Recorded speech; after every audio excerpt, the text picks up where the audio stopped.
In our news tonight, we had Joe Biden talking about the new executive orders he plans on pushing on the American people. And so Larry Pratt is here to discuss that with us. He is the executive director of Gun Owners of America. Larry, thank you so much for being here with us today. Good to be with you. Thanks for having me. So what do you think about Joe Biden's comments about gun confiscation? Well, the vice president was talking about banning the reimportation of certain guns, of expanding the background check that is done for gun buyers, something they couldn't get done legislatively, which would have been unconstitutional anyway. They're going to be trying to do it through this executive order. And, of course, they probably can effectively, even though it's completely illegal, they can block the reimportation of certain firearms that were military rifles back in the day when I was still in grade school. That's the kind of technology we're talking about. And somehow, because these had been weapons of war, it would be irresponsible to have them on our streets. Well, we've got so much more modern technology that's readily available at Bass Pro. All they are doing is blocking the availability of guns to the American consumer so that he has less to choose from and higher prices to pay. Well, and the thing is, it seems like it's like he's saying one thing and he means another.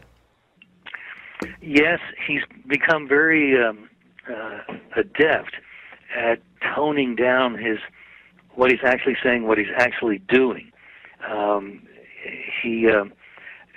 The closest he came to really sounding like a flamer was in the run-up to the first of his elections to promise to fundamentally transform America. Well, I don't think most Americans understood the significance of what he was saying, but he was laying it out very plainly all the same that he's going to communize the country.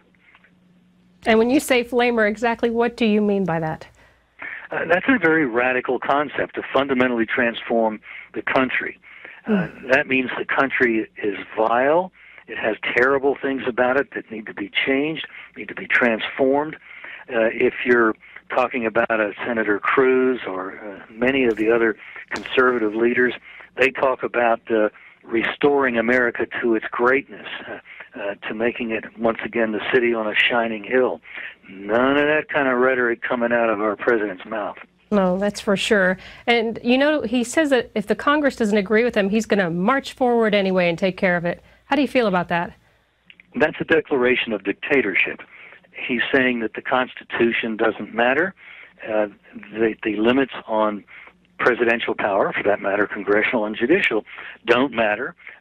President's going to do what, quote, needs to be done. Of course, he defines what needs to be done. Saul Alinsky, his intellectual mentor via books, taught him. Basically, that's where he got the fundamental transformation of America.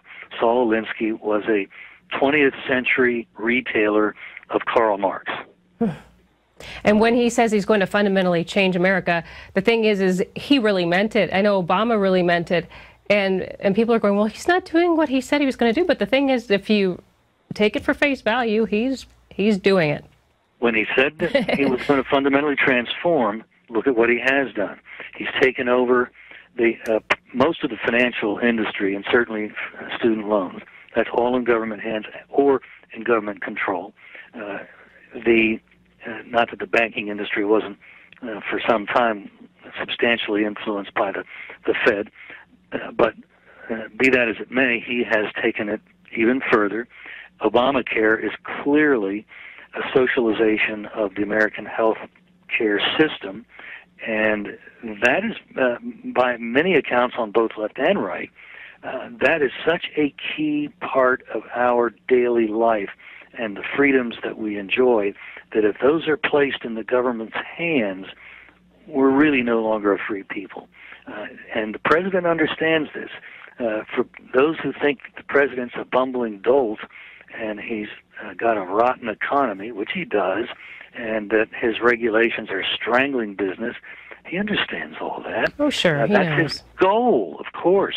The communist understands that you have to destroy the existing system before you can rebuild paradise on the rubble that they have created in their revolution. And ever since Lenin in the last century, that's been their conceit, that somehow they will be able to destroy everything and build paradise, utopia, on top of the ruins. And you brought up something very important, Obamacare. That program in itself just takes all privacy away from the American citizens. And the way they've broken down, well, the way they can get into your business, but basically they can tell you whether you can have a gun or not, they say, because of your mental health. And it seems like they're starting with our veterans right now and just attacking them. You're going right to the point that gun owners of America saw and why we got into the fight against Obamacare. Unhappily, we're the only Second Amendment organization that has done so, but for the very reason you just pointed to, we understood this as a supremely important, significant attack against the right to keep and bear arms. Our privacy as Americans is to be violated by Obamacare, or if you'll permit me, I'd rather we called it zero care, because that's what it will actually offer in reality. You'll be entitled to everything and you'll get nothing, or you'll get it long after you're dead, or whatever the case might be. So our records in every area of life are going to be open to the government snoops electronically with their computers, pawing through databases. So they're going to have our medical records. And if they see that some veteran had a PTSD diagnosis 35, 40 years ago, maybe coming out of Vietnam, something like that, forget the fact that he went on to have a family, start and run a business, no criminal history whatsoever, no points on his driving record. In other words, a choir boy. They are already coming and taking the guns of people just like I've described. And it's only going to get worse once they get Obamacare, zero care, into operation. Then it's going to be Katie bar the door against gun owners. And the gun confiscation will be done, quote, in the name of your health. It's all for our own good. Right, right. Yeah. So now the VA has already started this process. They have psychiatrists inside Under Bush, I might add. Under Bush, yeah. But they're doing it now with a kickback. I'm not sure if you heard about that, but they're getting $3,000 a head per veteran that turns in their firearms, and they're pretty much not letting them leave the hospital. If they go in for an exam and they find out they have firearms, which is now a routine thing, they tell them that they're going to have to give up their firearm, and if they don't, they hospitalize them in the psychiatric unit. And once they've been hospitalized, then they've got the medical predicate under the law to take away the guns. Exactly. And they've recently lowered... This is what we saw in Nazi Germany and in Soviet Russia.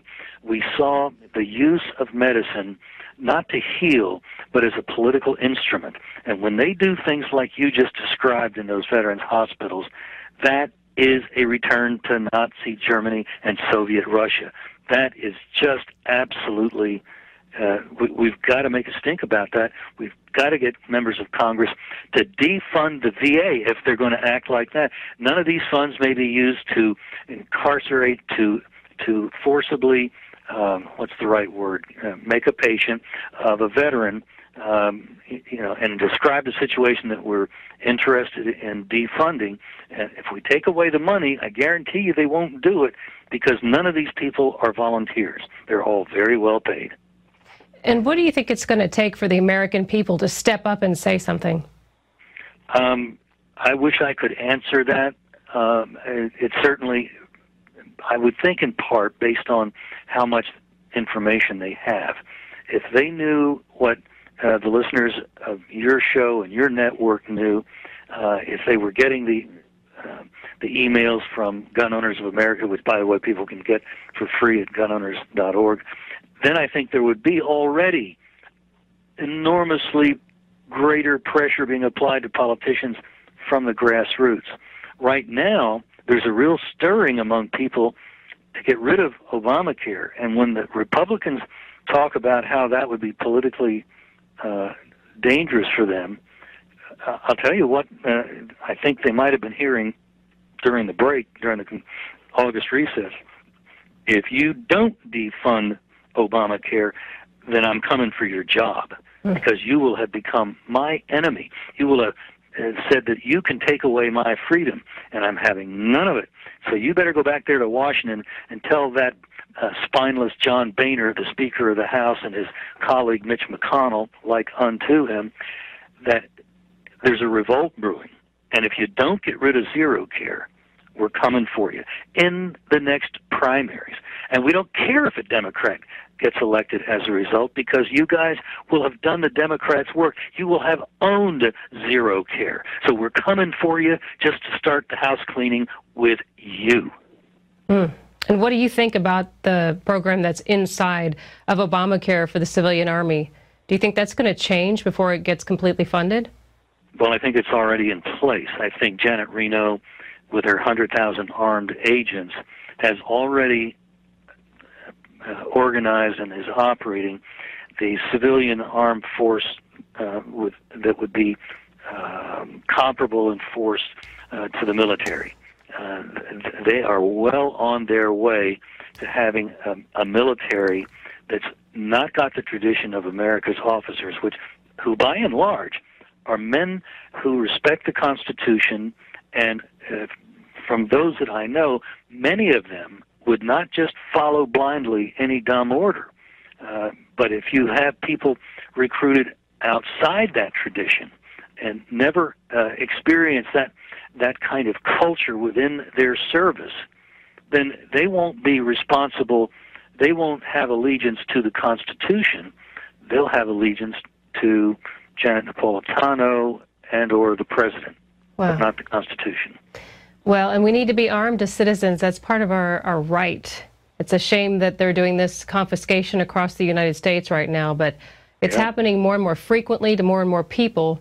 And hopefully people are listening and starting to wake up and realize that they're just chipping away at our rights. And boy, when they take those arms, it sounds like it takes a few years to get your stuff back. I know the guy in California, Joe Mendez, was talking yesterday with Alex, and he said he's got, I think this is his third year he's been waiting to get his weapons back. It's been at least 2, but I think it might be going into 3 years. The authorities generally just love not to return guns. So if somebody has been charged with a crime where that results in their forced surrender of their firearms, upon acquittal, it's like pulling teeth to get the guns back. So it's not just this poor guy in California. This is the attitude that too many in authority have. Well, in Larry and Joe's case also, they haven't really filed anything on him, which is insane. But this is all the time we have tonight. So I look forward to doing this again. Thank you so much. Well, thank you, and let me again encourage people to look us up at gunowners.org and get on our free email alert list. Absolutely. Sign up today. All right. Thank you. Thank you, Larry. Hey, bye-bye. So keep informed. Watch the INFOWARS nightly news regularly and find out more about what's happening to our Second Amendment. And join prisonplanet.tv today. Give your username and password to up to 10 people. I'm GiGi Erneta with the INFOWARS Nightly News. Now you can watch The Alex Jones Show live as it happens at Infowars.com/show. You'll find links to all of our content there and a free 15-day trial for Prison Planet TV. More than 60 movies and documentaries all in one place at Infowars.com/show.